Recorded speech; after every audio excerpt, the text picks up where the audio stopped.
A partir de agora, você vai ouvir o programa da Rádio Sputnik. Uma transmissão especial para o público brasileiro. Está começando mais um programa da Rádio Sputnik Brasil, Mário Russo. Olá, Arnaldo Rosenberg, um grande abraço a todos os nossos ouvintes que nos honram com a sua audiência. Os nossos programas também podem ser ouvidos através do nosso site, br.sputniknews.com. O usuário vai ao topo da página, na editoria Rádio, clica ali e através desse link ele vai ter os programas inteiros e também, em particular, as entrevistas em separado e outros destaques. E o programa também pode ser acessado no aplicativo Sputnik para iOS e Android em smartphones e tablets. O aplicativo pode ser baixado gratuitamente nas lojas virtuais da Apple e da Google procurando por Sputnik News. Mário Russo, estamos recebendo o cientista político Antônio Marcelo Jackson. Ele é professor do Departamento de Educação e Tecnologias da Universidade Federal de Ouro Preto, em Minas Gerais.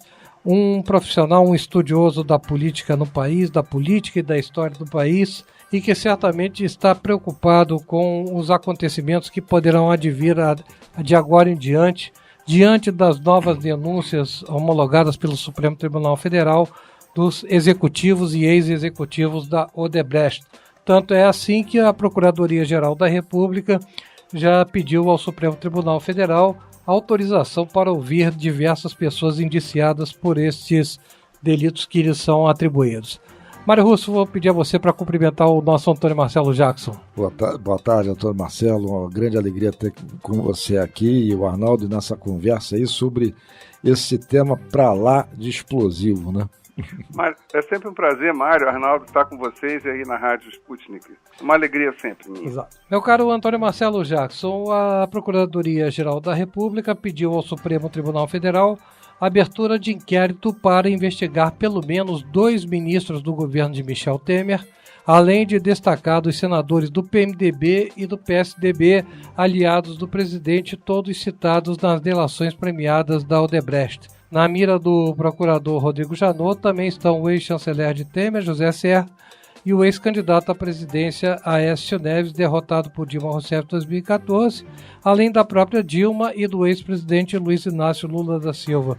E a propósito de um desses 2 ministros, que é Eliseu Padilha, ministro-chefe da Casa Civil, ele retomaria suas atividades na Casa Civil hoje, mas pediu prorrogação da licença médica por mais uma semana. Então eu gostaria de saber do amigo Antônio Marcelo Jackson até onde vai a Operação Lava Jato que tanta celeuma está causando ao país. Bom, Arnaldo, em primeiro lugar, a ideia de você ter personagens da esfera pública sendo investigados é mais do que saudável, tá? Isso aí nunca, acho que nenhum de nós em sã consciência falaria contra isso, né? Isso é perfeito. O problema todo é a maneira como essas investigações se realizam, né? Então, eu diria o seguinte, considerando a área jurídica brasileira, considerando as características que a área jurídica brasileira tem, a saber, ela é muito frágil no termo de um escopo de teoria jurídica, ela é muito frágil na concepção de que ela é um poder de Estado, tá? Ela é muito frágil no sentido de que, como poder de Estado, ela também deve representar a sociedade. Existe essa fragilidade muito grande e isso é detectado pelas falhas inúmeras de juízes, promotores, ministros do STF, do STJ, quando, por exemplo, eles dizem que não se preocupam com o interesse da sociedade. Isso foi dito pelo Barroso há algum tempo atrás. Isso é dito por juízes cotidianamente. Então, quando você tem essas características de uma área em que é um poder de Estado, por um lado, tá? Mas, por outro, ela não tem um escopo teórico e filosófico forte que faz com que seus atores compreendam o seu papel, a pergunta que eu faria seria a seguinte: não é até onde a Operação Lava Jato vai, mas para onde ela nos leva, considerando as personagens que nela atuam. Quer dizer, e aí vamos só para efeitos de comparação, todos os juízes, pelo menos os pontas de lança da Lava Jato, têm como referência aquele corpo de juízes de anos atrás na Itália, da famosa Operação Mãos Limpas, né? E o que o juiz, porque a área jurídica italiana ela guarda muitas semelhanças na sua estrutura com a área jurídica brasileira, sua formação, etc. E o que aconteceu na Itália? Um desmonte por completo dos partidos tradicionais, dos partidos políticos tradicionais, a toda a estrutura econômica e política italiana, construída a duras penas depois da década de 1950, desabou na década de 1990 com a Operação Mãos Limpas.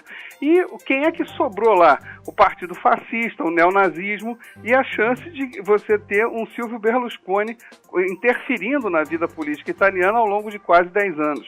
Então, quer dizer, quando a gente olha essa área jurídica brasileira e que vê que a área jurídica tem como espelho, tem como referência, a área jurídica italiana, e vê que essa nossa área jurídica, ela também não tem uma formação boa, então eu, se confesso, fico com muito medo.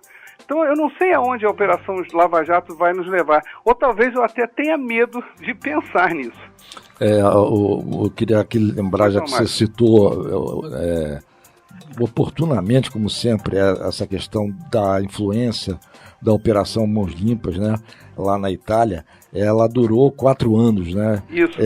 Foi desencadeada lá em 1992 e fez aquilo que chamava a bola de neve, né? Um delatava 5, 5 delatavam 10 e foi uma progressão geométrica que, no fim, foram mais de 6 mil pessoas investigadas, quase 3 mil presas. E um juiz morto. Um juiz morto, 4 primeiros-ministros, 438 parlamentares. Que se suicidou. Também, só de empresários foram 872. Foi o do, se eu não me engano, me falha a memória, o presidente da Eni, aquela petroleira estatal, né? O Gabriele Cagliari, né? E foi exatamente isso. Agora, o que a gente vê, eu queria a sua opinião, Jackson, o pessoal que apoia o atual governo diz que não, isso vai acabar chegando o Lula, como vai acabar chegando a Dilma. O Lula agora é 4 ou 5 réus. 3 de maio. Não, sim, 5 réus. 5 processos. 5 processos em que ele é réu. 5 processos e depois para o Sérgio Moro em 3 de maio. A questão da Dilma, até agora nada, a não ser na questão da chapa, né? E eu queria que você comentasse o seguinte, que a defesa da presidência da República está fazendo um raciocínio muito curioso, né? Que é assim, olha, você não pode dizer que houve golpe porque o Temer fazia parte da chapa, ele era vice-presidente. Agora, quando a investigação disse assim, olha, tem contribuição de Caixa 2 para a chapa, aí o PMDB diz assim, não, mas acontece que quem cuidava da parte financeira era o PT, nós não temos nada a ver com isso. Como é? Isso aí é a moral móvel? Como é que você vê essa coisa? Quer dizer, por uma coisa vocês votaram em mim e para outra nós não temos nada a ver com isso. Não, Mário, vamos pensar, né, no que eu acabei de falar até a respeito da crítica que eu faço à área jurídica brasileira, só para a coisa é um pouco pior, né, do que, vou pegar isso que você falou, vou pegar carona do que você falou. O argumento dos defensores de Michel Temer, esse argumento diz mais ou menos o seguinte, olha, o presidente da República ele só pode ser investigado nas suas ações enquanto presidente. E se na época ele era vice, então eu não posso investigá-lo.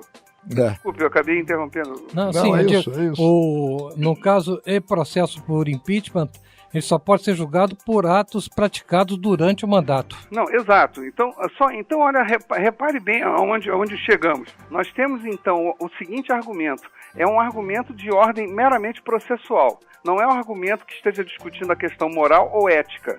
Vamos deixar claro aqui. Então, o que se coloca é mais... Porque, por exemplo, é fato que Michel Temer, na época ainda das campanhas, ele pediu mesmo uma doação ao Odebrecht ou outras empresas da ordem de alguns milhões de reais para a campanha, para o PMDB especificamente. Tá? Só que ele era candidato a vice, foi eleito como vice. Ora bolas, então o que diz então? Se eu sigo a lei e vejo que essa lei se refere a presidente, não a vice, então eu processualmente digo, olha, então você não pode me julgar.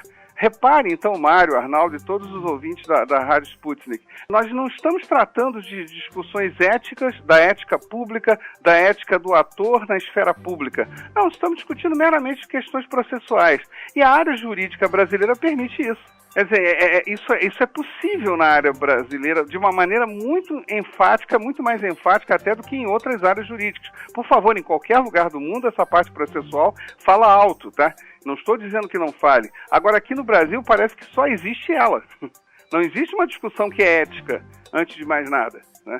Então, Mário, esse teu comentário, ele é perfeito. Quer dizer, como é que pode uma coisa dessa? Tá? Quer dizer, as pessoas, então, essa moral é volátil, né? Mas juridicamente é inócuo, pelo que você está falando. Não, pois é, entendeu? Mas só que, e isso, eu acho que aí entra a imprensa numa hora dessa, pelo menos uma imprensa séria, tá? Sim. Como a Rádio Sputnik, como alguns outros órgãos, lamentavelmente poucos no nosso país, tá? Que precisa colocar isso em pratos limpos, né? Não tem como, quer dizer, você não... porque, olha, fulano não pode ser processado porque o prazo já se esgotou. Não, pera um instantinho. Isso aí chega... Muita gente que está sendo processada está contando com a prescrição. Exatamente. É o caso, por exemplo, de Aécio Neves, relativo ao Caixa 2. A defesa de Aécio está jogando com isso. Olha, o prazo prescreveu. Espera um instantinho, nós estamos discutindo um sujeito que por muito pouco não virou presidente da República. Isso é muito grave. Aí aquela história do direito, né? Aí temos que mexer novamente nos códigos. Sim, mas e aí o que acontece, Arnaldo? Temos aí um problema de uma lei que é produzida por quem? Por esses senhores deputados e senhores senadores que estão lá. Né? E que é arregimentada por quem? Por uma área jurídica que não tem escopo teórico. É um problema muito grave que nós vivemos, né? As nossas instituições... Aí, voltando à tua pergunta, Arnaldo, desculpa, Mário, que aí eu vou na pergunta original do que o Arnaldo nos fez, claro. Para onde a Operação Lava Jato nos leva, isso é que, se tivéssemos instituições sérias, instituições robustas, tá? Como em alguns países existem, e por isso eles conseguem enfrentar crises, estaríamos muito bem. Agora, eu temo muito pelas nossas instituições, porque os atores que as fazem movimentar são muito fracos. E, infelizmente, a nossa sociedade, por meio do voto, contribui para isso. Ainda há pouco, quando você respondia essa questão, Antônio Marcelo, você dizia que tem até medo de se aprofundar na questão. Sim. Mas uma questão aqui é inevitável. O que vai ser feito da República Democrática da Federação Brasileira? Vamos pensar, Arnaldo, vamos levar a sério todas as denúncias e vamos imaginar que todas as denúncias sejam comprovadas e essas pessoas sejam impedidas de se candidatarem. Eu não estou nem me referindo a partidos políticos, tá? Estou falando agora de nomes mesmo, tá? Sobraria nessa lista, tá? Algumas pessoas da extrema-direita, tranquilamente pessoas fascistas mesmo, como aconteceu na Itália, tá? Algumas namorando muito seriamente o neonazismo. E essas pessoas, para onde vai a nossa república? Vai para isso. A nossa república corre um sério risco de parar nisso. Eu acho que para isso, Mário, Arnaldo e todos os ouvintes da Sputnik, nos serve muito, pelo menos eu digo isso como cientista político que sou, as aulas de teoria política que eu tive ao longo da vida e sempre as tenho na medida que leio sistematicamente, de que não é levando a ferro e fogo, tá, as coisas que o mundo se resolve, até por uma razão simples. A sociedade, aí é uma frase muito famosa de um teórico norte-americano chamado Madison, a sociedade ela não é formada por anjos. Ora, se você está falando de um grupo de pessoas, e aí eu incluo a todos nós, tá? Eu, inclusive, tá? Se nenhum de nós é anjo, você não pode levar ferro e fogo, sabe? Porque você também não é anjo, quer dizer, você também que está com a espada na mão, que tem o poder na mão, você também não é perfeito. Então, quer dizer, não é possível fazer dessa forma. Quer dizer, repito, se levarmos a ferro e fogo, se todos os indiciados, se todas as pessoas, indiciadas não, as pessoas que estão sendo acusadas, se comprovada essa acusação, o que sobra é o fascismo. O Antônio Marcelo, eu queria... braços nele. Já que você está falando sobre o necessário debruçamento sobre a história, eu perguntaria a você se você concorda com aquela máxima de que a história não se repete, quando se repete é como farsa? Não, olha, é engraçado, eu estava pensando nisso, né? Indo aí para a entrevista. Eu sou formado, minha graduação em História com mestrado e doutorado em Ciência Política, né? Então tem dois autores que são referências, além de vários, né? Mas tem dois, notadamente, são muito fortes para mim. Um é o historiador Fernand Braudel, um historiador francês, e outro é Karl Marx, que vale como referência para muita gente. O Braudel, ele é um historiador que ele diz, olha, a história não se repete. E ele explica lá e demonstra por A mais B que é impossível a história se repetir, né? E o Karl Marx tem a frase famosa, que está no livro 18 Brumário, de Luiz Bonaparte, que está logo na primeira página do livro, né, que quando ele diz, né, que Hegel afirmou que tudo acontece 2 vezes na história. Apenas esqueceu-se de dizer na primeira vez como tragédia e na segunda como farsa. Digamos o seguinte, Mário, eu estou torcendo para que Brodel esteja certo, tá? E Marx esteja errado. Porque se de fato Marx tiver alguma razão em tudo que vivemos, a Itália viveu a tragédia e nós estaremos vivendo a farsa.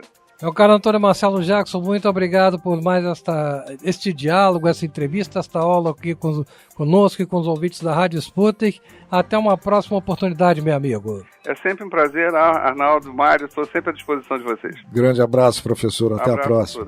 Conversamos com o cientista político e historiador Antônio Marcelo Jackson, que nos falou dos próximos acontecimentos políticos envolvendo as denúncias que poderão ser formuladas pela Procuradoria-Geral da República junto ao Supremo Tribunal Federal diante das delações premiadas dos executivos e ex-executivos da Odebrecht, delações estas já homologadas pela presidente do Supremo Tribunal Federal, ministra Carmen Lúcia. E nós vamos seguindo com o programa da Rádio Sputnik.